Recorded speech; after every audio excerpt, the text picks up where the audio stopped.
Good morning, everyone. Myself, Shiva Srinivasan.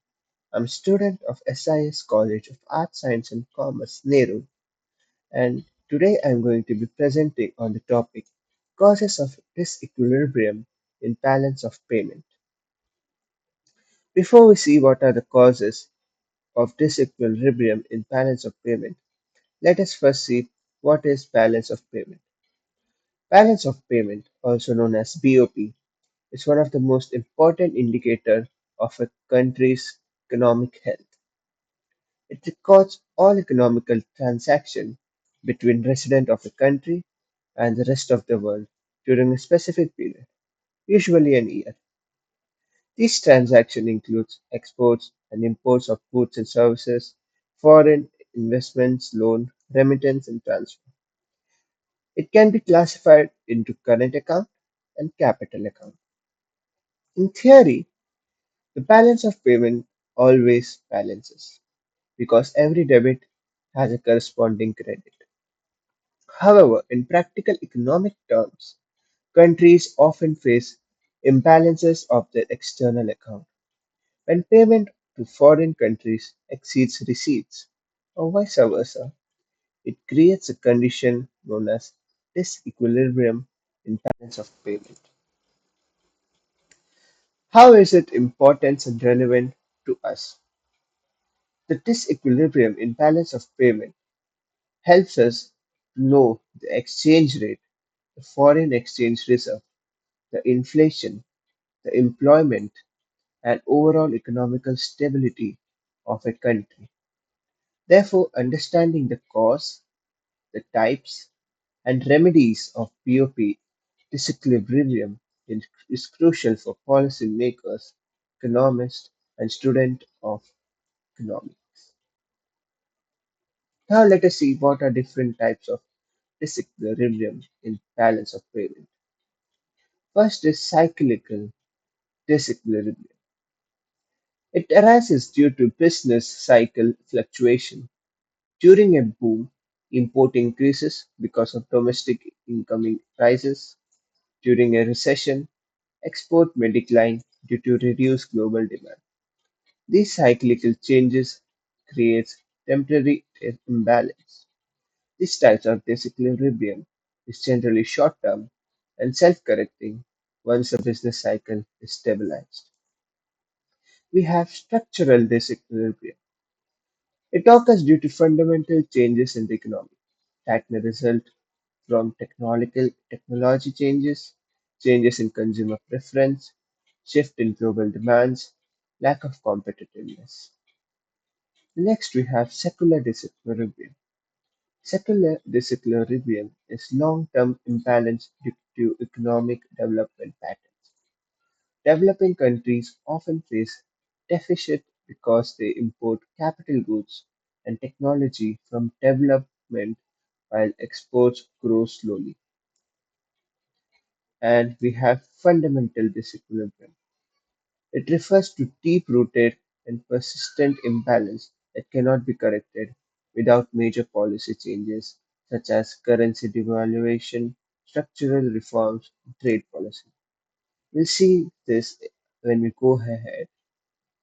Let us see what are the causes. Why is there a cause?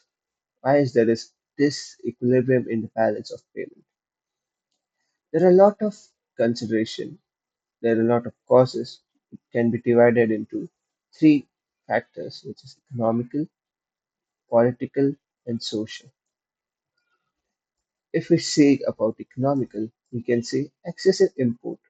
When a country imports more than its export, especially luxurious goods or petroleum products, it creates trade deficit. Rapid industrialization will also increase import of machinery and raw material. Inflation can also be one of the cause. High domestic inflation makes export expensive and import relatively cheap. This reduces export competitiveness and increases import demand. And one of the important reasons can also be political instability. As we are living in current time, We can see a lot of political instability, and thus we can see disequilibrium in the balance of payment between two major countries, which are USA and China. We'll see this ahead how the disequilibrium of balance of payment are causing political instability. Let us see effects of disequilibrium. So the effects of disequilibrium are depletion of foreign exchange reserves, currency depreciation, inflationary pressure, external debt. One of the examples which I would like to give based on current trends is the effect of geopolitics on business of payment. We see that countries, the two major countries, which are China and Japan, they have their own POP model. Now, China follows surplus based power, which is dominance model. China comes with large current account surplus, massive manufacturing exports, high foreign exchange reserve. Whereas when we see USA runs persistent current account deficit, yet it holds enormous power. This is known as financial dominance model. The US dollar is a global currency. Therefore, it is used in global trades and is invoiced in dollars. Foreigners invest heavily in US bonds and assets. This is also known as dollar privileges, which leads to dollar strengthening, increasing their capital surpluses. So the effects of disequilibrium can be seen by depletion in foreign exchange rate. As we can see in the last few weeks, India has been facing foreign exchange rates depletion.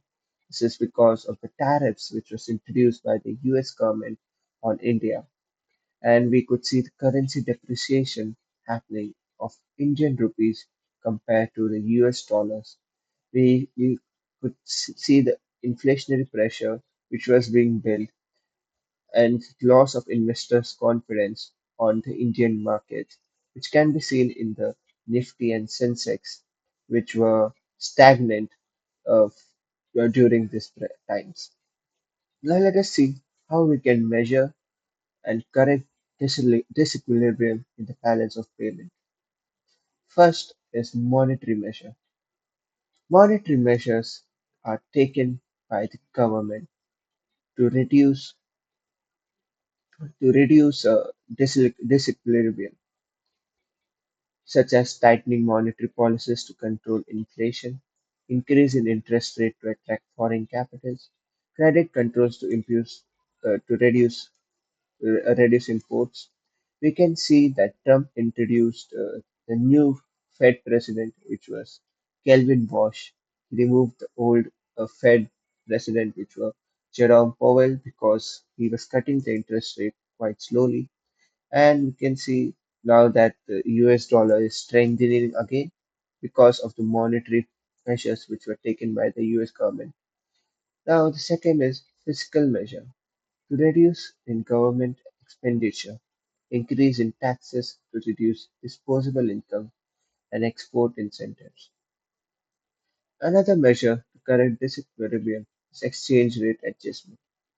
Devaluation or depreciation of currency makes export cheaper and import expensive, improving trade's balance. We saw this the Indian to with the new free trade agreement with the Europe countries helped in exchange rate adjustment. And we can see other trade controls such as tariffs, codes, import restriction, export promotion schemes. This was followed by the US during the silver rally. And structural reforms such as diversification of exports and improvement in productivity.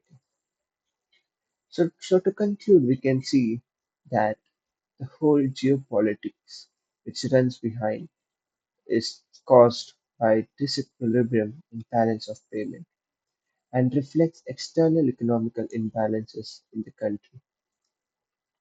Persistent deficit or surplus indicates structural weakness or macroeconomical issues. Long-term deficit may lead to currency depreciation, inflation, and rising external debt. Sustainable correction requires monetary, fiscal, trade, and structural reforms. Strengthening export and maintaining macroeconomic stability are key to restoring equilibriums. At last, we can say BOP stability is essential for long-term economical growth and financial security. So this was my presentation on the topic causes of disequilibrium imbalance of payment. Thank you.